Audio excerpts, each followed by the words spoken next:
we are rolling into the beginning of the sprint stage. So, continuing up County Road 5, see Isla makes the hand signal as we slow down, hopefully to a stop. But, there's not that much traffic, so we'll let this one slide. Although I don't want to get too much into the TTH thing here. But we get on to 5 miles an hour and that's okay. So, things are looking pretty good. I should point out that this camera is courtesy of Ian today.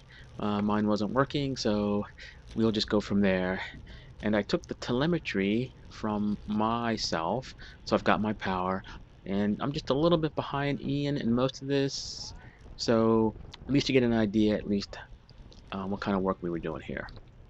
So we watched Kevin and Isla switch places.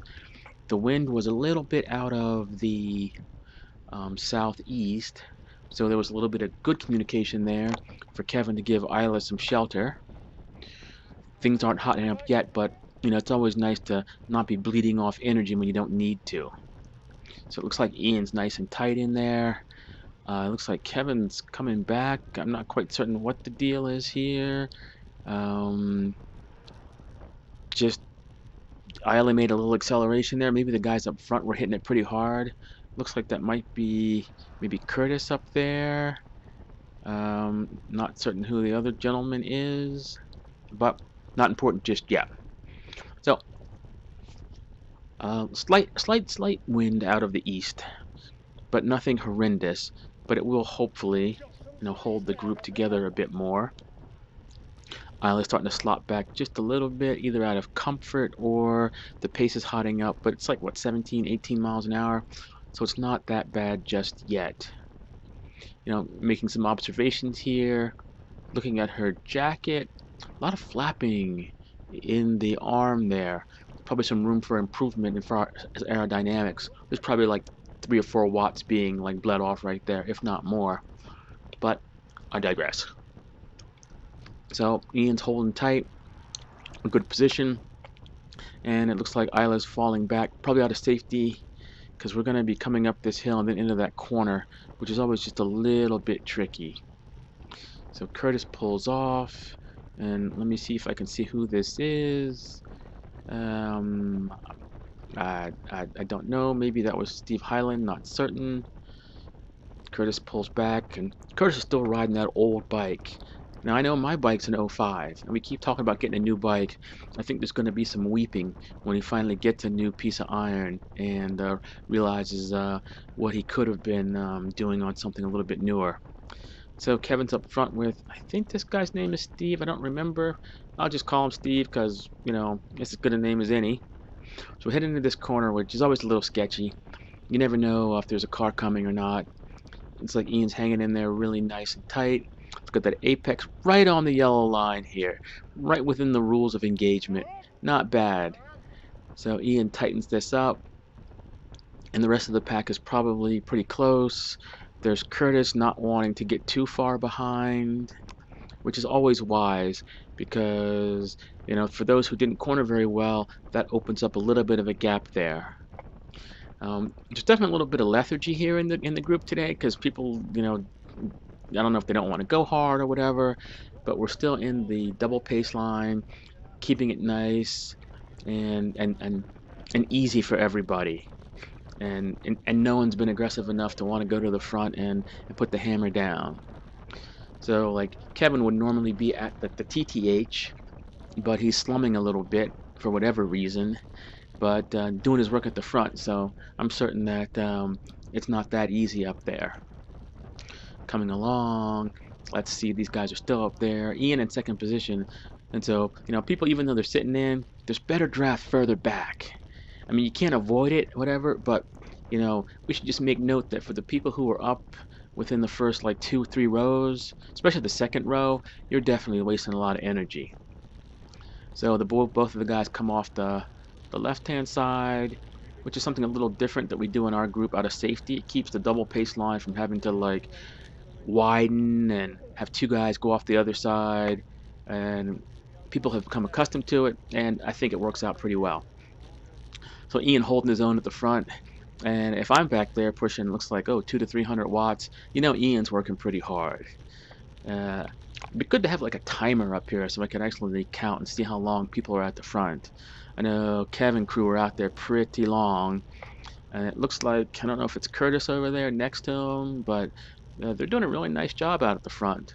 And I'm sitting back, and I rode my cyclocross bike, and it's a little bit extra drag there, so I'm not wanting to go out to the front and blow myself up too early.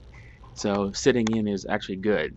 And it's a good chance to see how the other half lives. The second half of the 2019 season, I pretty much, sat in and didn't try to make any big moves, either out of like tiredness or whatever. But it's good to start off the 2020 with no heroics here. So it's like Ian pulls off, and oh, there I go to the front for 2 milliseconds and slot back because, well, I don't want to do any work at the front.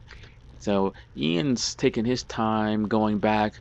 I'm going back probably faster than Ian is because I don't like to bleed off a lot of energy.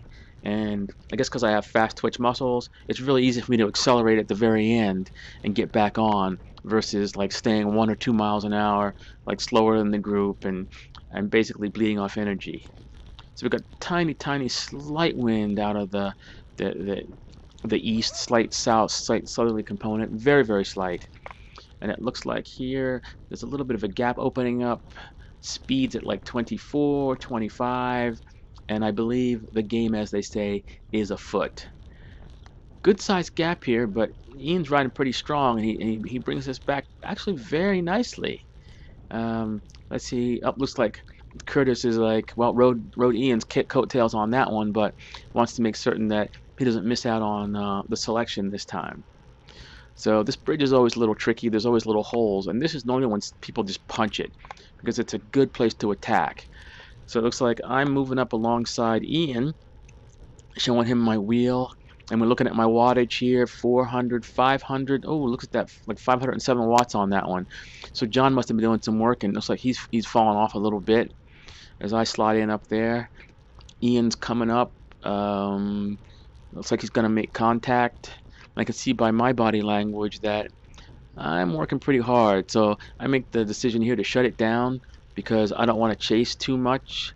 And I think Ilka was at the front of this little tiny group, and I don't know if she couldn't go with the move here, but she definitely let a gap open up. I'm thinking that either Mike Wita, who was right behind her, should have just moved over a little bit and went around her. I don't know why he just sat and let this gap open up, but whatever. So we're only doing like 20, and the gap isn't huge. I'm kind of sitting in. Ilka comes back, and I remember from this little section, like this gap didn't have to happen. And if I had a faster bike or was feeling like it, I would have just closed it. But I kind of wanted to see what this little group would do. So Greg takes up the mantle, and there's a slight um, echelon component here. So that's why I'm sitting off to the left-hand side. I don't know if everybody's getting that, but Greg's happy to do a little bit of work, and I'm happy to sit in. Looks like the bike is working pretty well. I do have a little hop in my rear wheel. I think the tire's a little bit defective, but I don't really notice it on dirt, but at higher speeds on the pavement, I definitely do. So pointing out some stuff, and it looks like the group is getting away from us, but not that much. I mean, with the kind of horsepower that Greg's throwing out at the front, we could have been there easily. But the reaction wasn't quite quick enough at the back.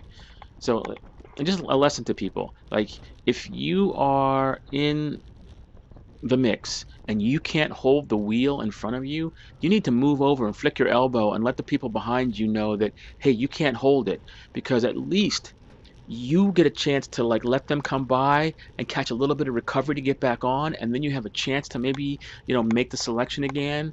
But if you just let that gap open up and then the next person sees it too late, it's like game over for everybody. And for seasoned riders, this actually shouldn't happen, but maybe people aren't as seasoned or as cognizant as I would like them to be. But hopefully, maybe some people will see this and like think about it. So it looks like Ian's taking up the mantle a little bit, and the group is just getting away from us, and it's game over. I think at looking at the waters that I'm putting out, I'm pretty happy back here, you know, because I'm like, I just wanted to get out and get some miles in. I think the day before I did that body pump class, and it had some jumps in there, some plyo. So I'm just a little bit crispy. But and there I go. And there's Ilka also with her bike. I think we're the only two cross bikes out there, looking good. So I think at this point, oh, look at that. Yeah, good acceleration because I hit like over 400 watts, and that was enough to unhinge Ian. And that's pretty much all she wrote. Ilka's looking strong as we see the group sail off into the distance. We can still see my numbers. It's 21 miles an hour. It looks like, oh, I'm probably falling off here because given that I got down below 200 watts, you know, I probably given up or decided to drift back a little bit. But you know, that's pretty much all she wrote. Oh yeah, there's a little punch up there at the 300 level. So I'm still fighting to stay in it, but you know, the selection was made and I wasn't anywhere near to see it. You know, special thanks here, you know, to Ian for getting me the footage from his camera. He's got the Hero 7, and it's actually got a little bit better of a picture than my Hero 5. I'm really liking what it's done with the blue. Anyway, ciao.